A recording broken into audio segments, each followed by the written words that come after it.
Mohsin, supreme court ने राज्यों से जवाब मांगा है, क्यों नहीं मिल रहे हैं स्थायी डीजीपी। लेकिन हम उत्तर प्रदेश की खास तौर पर बात कर लें तो उत्तर प्रदेश में कानून व्यवस्था हो या फिर बुलडोजर एक्शन हो या फिर एनकाउंटर हो, मोहसिन, हर एक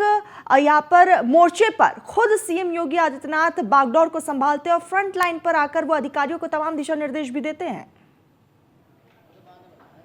देखिए, बिल्कुल जाहिर तौर पर तरन्नुम, इसमें कोई शक नहीं है कि उत्तर प्रदेश के मुख्यमंत्री योगी आदित्यनाथ लगातार कानून व्यवस्था को लेकर बेहद गंभीर हैं और इसलिए वो छोटी से छोटी घटनाओं का खुद संज्ञान लेते हैं और उस पर मॉनिटरिंग करते हैं और जहां भी कोई छोटी से छोटी घटना होती है उस जिले के संबंधित पुलिस अधिकारी से, प्रशासनिक अधिकारी से लगातार बातचीत करते हैं, उन्हें दिशा निर्देश देते हैं। फिर चाहे वो माफियाओं के खिलाफ बुलडोजर का एक्शन हो या फिर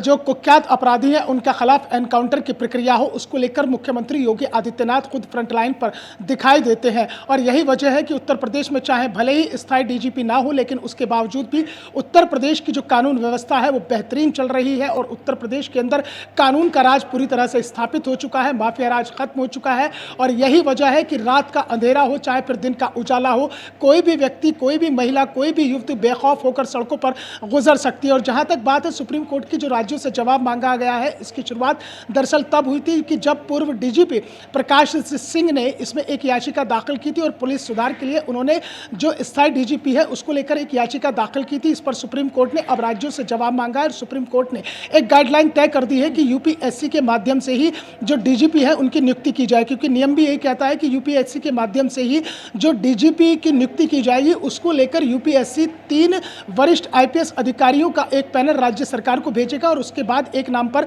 मोहर लग जाएगी। अगर हम बात करते हैं 2017 की, जब उत्तर प्रदेश के अंदर योगी आदित्यनाथ की सरकार आई थी तो उस वक्त सुलखान सिंह यूपी के डीजीपी बनाए गए थे और उसके बाद में हितेश चंद अवस्थी को डीजीपी बनाया गया था। और बाद में जब यूपीएससी से उनका नाम आया था तो हितेश चंद अवस्थी को पूर्णकालिक डीजीपी बना दिया गया था। उसके बाद में लगातार परिवर्तन होते चले गए और उसके बाद में कार्यवाहक डीजीपी बनते चले गए, लेकिन स्थायी डीजीपी नहीं मिला। लेकिन साल 2022 में मई की ये बात है कि जब यूपीएससी ने 3 वरिष्ठ आईपीएस अधिकारियों के नाम, जिसमें मुकुल गोयल, नासिर कमाल और विश्वजीत महापात्रा का नाम भेजा गया था और उसमें मुकुल गोयल के नाम पर मोहर लग गई थी। मुकुल गोयल डीजीपी बनाए गए थे, लेकिन 2022 के विधानसभा चुनाव से पहले उन पर अनियमितता का आरोप लगा था और मुकुल गोयल को हटा दिया गया था। और मई 2022 में जैसे ही दोबारा से उत्तर प्रदेश के अंदर भारतीय जनता पार्टी की सरकार आई तो उसके बाद से अब तक 4 कार्यवाहक डीजीपी उत्तर प्रदेश को मिल चुके हैं, जिसमें मई 2022 में डीएस चौहान, उसके बाद आर के विश्वकर्मा, विजय कुमार और अब प्रशांत कुमार कार्यवाहक डीजीपी हैं। ये तो तमाम बातें हैं जो सुप्रीम कोर्ट ने अब राज्यों से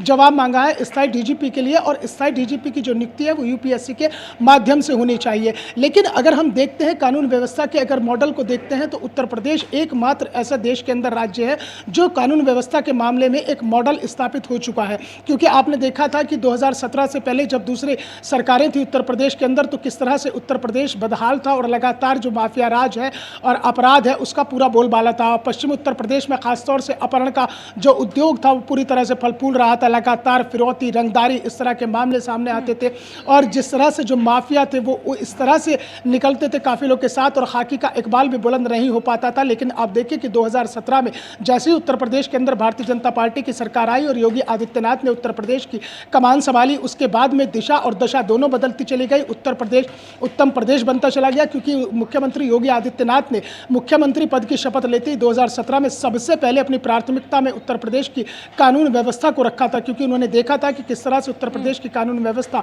बदहाल थी। वो गोरखपुर से आते थे और सांसद थे, तो उन्होंने तमाम चीज़ों को बड़ी बारीकी से देखा था। तो इसलिए 2017 में जैसे ही वो सरकार में आए तो उन्होंने सबसे पहले अपनी प्राथमिकता में कानून व्यवस्था को रखा और साफ तौर पर पुलिस अधिकारियों को बिल्कुल मोहसिन, जैसे कि आपने जिक्र किया है कि जीरो टॉलरेंस की नीति पर योगी आदित्यनाथ काम करते हैं और हमने बदलते उत्तर प्रदेश की तस्वीर भी देखी है और कहीं ना कहीं यही एक एग्जाम्पल सेट करता है कि दूसरा राज्य भी उत्तर प्रदेश के मॉडल को अपनाता है। मोहसिन, बिल्कुल तरन्नुम, इसमें कोई दो राय नहीं है कि उत्तर प्रदेश में जिस तरह से कानून व्यवस्था का राज स्थापित हुआ है और मुख्यमंत्री योगी आदित्यनाथ फ्रंट लाइन पर आकर कानून व्यवस्था से कोई भी समझौता करने के लिए तैयार नहीं है। इसलिए वो खुले मंचों से भी कहते हैं कि अगर किसी ने बहन बेटी की सुरक्षा के साथ खिलवाड़ किया तो अगले चौराहे पर यमराज खड़ा हुआ मिलेगा, और अगर कोई कुख्यात अपराधी अपराध करने की कोशिश करेगा तो या तो फिर वो जेल में होगा या फिर परलोक में होगा। पिछली कुछ उत्तर प्रदेश के अंदर से तस्वीरें भी आई हैं कि जो कुख्यात अपराधी थे, जो पेशेवर अपराधी थे, वो अब हाथ जोड़ जोड़ कर माफ़ी मांग रहे हैं, व्हील चेयर पर बैठकर माफी मांग रहे हैं कि एक बार माफ कर दो, ठेला पटरी लगा लेंगे, काम चला लेंगे, लेकिन अब अपराध नहीं करेंगे। और यही उत्तर प्रदेश का मॉडल दूसरे बाकी राज्यों में भी देखने के लिए मिला है। पिछले कुछ दिनों में जब देखा था कि गणेश उत्सव के दौरान महाराष्ट्र के अंदर पत्थरबाजों ने पथराव कर दिया था, तो उसके बाद में लगातार जो महाराष्ट्र के गृह मंत्री हैं उन्होंने जो कानून व्यवस्था उसकी बागडोर खुद संभाली थी और डीजीपी को साथ लेकर वो सड़कों पर उतरे थे और महज 24 घंटे के अंदर ही जो है अपराधियों के खिलाफ सख्त कार्रवाई की गई थी और जिन्होंने पत्थर चलाए थे, जो पथराव किया था गणेश उत्सव यात्रा के दौरान पर, उनके खिलाफ सख्त कार्रवाई की गई थी